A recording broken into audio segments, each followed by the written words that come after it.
Bismillahirrahmanirrahim. Assalamu alaikum, my dear students.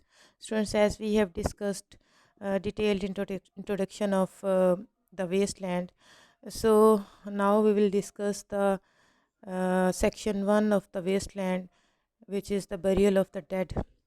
Students, इस lecture में हम लोग इसकी लाइन 1 टू लाइन 18 को डिस्कस करेंगे. तो स्टार्ट करते हैं पोएम को. Students, poem starts with the description of April. April is the cruelest month, breeding lilacs out of the dead land, mixing memory and desire, stirring dull roots with spring rain. So students, ये poem जो है अप्रैल के description के साथ start होती है. आपको याद होगा जेफरी चॉसर की कैंटरबरी टेल्स जो है, प्रोलॉग टू कैंटरबरी टेल्स, भी अप्रैल की डिस्क्रिप्शन से स्टार्ट होती है. मगर इसमें अप्रैल को चौसर की जो कैंटरबरी टेल्स हैं उसमें अप्रैल को बेस्ट मंथ के तौर पे पेश किया गया है. अब यहाँ पे ये टी.एस. एलियट कह रहे हैं April is the cruelest month. अप्रैल जालिम तरीन महीना है. अब ये डिफरेंस क्यों है? असल में वेस्टलैंड की एक जो हम लोगों ने इंट्रोडक्शन डिस्कस किया था उसमें मैं आपको बता चुकी थी कि ये जो है इस पोएम में मॉडर्न वैल्यूज़ की डेथ को, मॉडर्न मैन की स्पिरिचुअल डेथ को डिस्कस किया गया है. तो असल में अप्रैल का महीना जो है उसमें स्प्रिंग सीज़न स्टार्ट होता है जो कि रीबर्थ और रीजनरेशन का महीना है. मगर वेस्टलैंड जो है, चूँकि वेस्टलैंड में रहने वाले वेस्टलैंडर्स जो हैं वो स्पिरिचुअली डेड हैं और वो डेड और इनएक्टिव ही रहना चाहते हैं और ये महीना उनके लिए तकलीफ़ का बायस है. ये पोस्ट वार पोएम है जब यूरोपियन सोसाइटी स्पिरिचुअली डेथ का शिकार हो चुकी थी, वैल्यूज़ ख़त्म हो चुकी थी, अखलाकी गिरावट का शिकार हो चुका था मुआशरा. अब अप्रैल चूँकि एक्टिविटी और रीजनरेशन का महीना है और वेस्टलैंडर्स चूँकि गफलत में पड़े हुए हैं, ये महीना इन्हें स्टिर करता है, जगाता है और वो जागना पसंद नहीं करते, वो गाफिल रहना चाहते हैं. ठीक है. अप्रैल के महीने में जो फूल खिलते हैं, डेड लैंड से, बैरन जो लैंड होती है, ज़मीन जो बंजर होती है, उसमें से फूल खिलते हैं. तो ये रीजनरेशन का महीना है.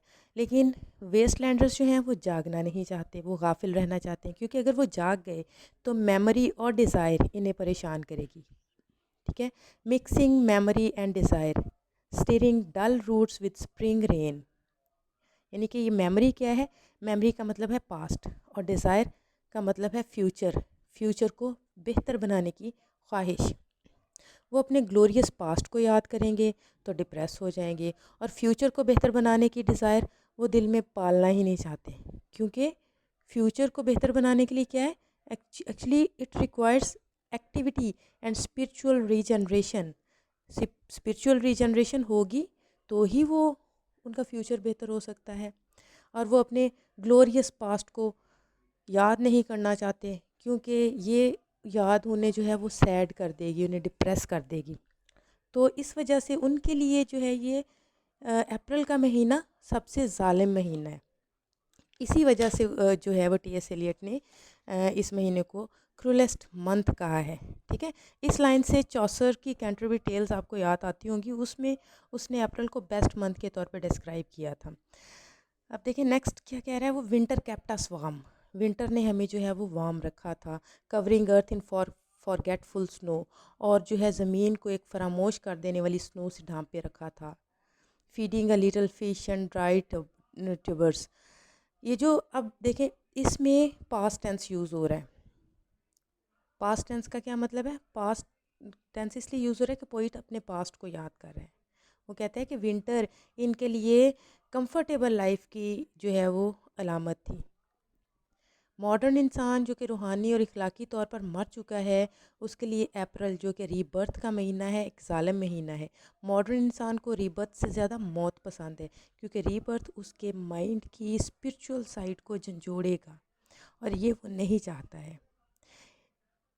ये जो इलियट की लाइन है, these lines are totally in contrast with Chaucer's lines. ठीक है. मैं आपको पहले भी बता चुकी हूँ कि 64 अप्रैल को रीबर्थ और नई ज़िंदगी का महीना कहते हैं, जिसमें इंसान के दिल में ज़ियारतों के पर जाने की ख्वाहिश पैदा होती है। जबकि दूसरी तरफ एलियट जो है वो अप्रैल को बुरा और विंटर को अच्छा कह रहा है, क्योंकि विंटर में वेस्ट लैंडर्स जो हैं वो फ़िज़िकल इंजॉयमेंट में मशगूल रहते हैं और वो जो है वो इनएक्टिव रहते हैं। और मतलब वो फ़िज़िकल इंजॉयमेंट को, फ़िज़िकल एक्टिविटी को, फ़िज़िकल प्लेयर को जो है वो मेंटल या स्पिरिचुअल प्लेयर पर उनको उसको प्रेफर करते हैं, वो फिज़िकल प्लेयर को प्रेफर करते हैं, जबकि मेंटल रीजनरेशन, स्पिरिचुअल रीजनरेशन उनके लिए तकलीफ़ का बायस है। नेक्स्ट देखें, summer surprised us coming over the Starnbergersee with a shower of rain. We stopped in the colonnade and went on in the sunlight into the Hofgarten and drank coffee and talked for an hour. अब यहाँ पे speaker change हो जाता है। ये speaker जो है ये एक मैरी नाम की एक लड़की है। यहाँ पे भी देखें स्टूडेंट्स, पास्ट टेंस यूज़ हुआ है, समर सरप्राइज्ड अस। इसका क्या मतलब है? इसका मतलब है स्पीकर अपनी किसी मेमोरी को शेयर कर रहा है और ये वर्ल्ड वॉर से पहले की मेमोरी शेयर की जा रही है, जबकि ज़िंदगी बहुत खूबसूरत थी। स्टानबर्गसी से आते हुए समर ने हमें हैरान कर दिया। बारिश के साथ हम एक कॉलोनेड में रुक गए। कॉलोनेड क्या होता है? दरख्तों की एक कतार, झुंड सा बना होता है जो शेल्टर प्रोवाइड करता है। और जब सूरज निकला तो हम हॉफ गार्डन गए और वहाँ हमने कॉफ़ी पी और 1 घंटा बातें की। अब यहाँ देखें, बड़ा सिनेमैटिक सा इफ़ेक्ट क्रिएट किया गया है। इस इमेज से हमें पता चलता है कि वर्ल्ड वॉर 1 से पहले लोग कितने हैप्पी और एक्टिव थे। और ये जो लास्ट वाली लाइन है जो हाईलाइट की गई है रेड कलर में, ये जर्मन में है, जिसका मतलब है I am not a Russian, I come from Lithuania, I am a real German. ये लड़की जो है वो अपनी आइडेंटिटी बता रही है कि मैं जो है I am not a Russian, मैं रशियन नहीं हूँ, आई कम फ्रॉम लुथानिया, मैं लुथानिया से आई हूँ, और I am a real German, मैं एक जर्मन हूँ। इससे पता चलता है कि ये जो स्पीकर है मैरी नाम की लड़की, ये एक जर्मन है। इसके बाद फिर मैरी कंटिन्यू करती है, when we were children staying at archduke's my cousin's he took me out on a sled and I was frightened. जब हम बच्चे थे तो हम लोग आर्क ड्यूक में रहते थे और मेरा कज़न एक दिन मुझे स्लेड पर ले गया। स्लेड क्या होता है? स्लेड एक बर्फ़ पे चलने वाली गाड़ी होती है जिसको डॉग्स या हॉर्सेस जो है वो खींचते हैं, ठीक है। तो वो कहती है मैं बहुत खौफज़दा थी। ही सेड मैरी, तो मेरे कज़न ने मुझे कहा कि Marie, Marie hold on tight, मुझे ज़ोर से पकड़ो। एंड डाउन वी वेंट, फिर हम नीचे गए। In the mountain there you feel free, mountains में जहाँ आप बहुत आज़ाद महसूस करते हो। यहाँ पे जो है यहाँ तक पास्ट टेंस यूज़ हुआ है, उसने अपनी पास्ट मेमोरी शेयर की है। उसके बाद जो नीचे हाईलाइटेड लाइन है उसको देखें, I read much of the night.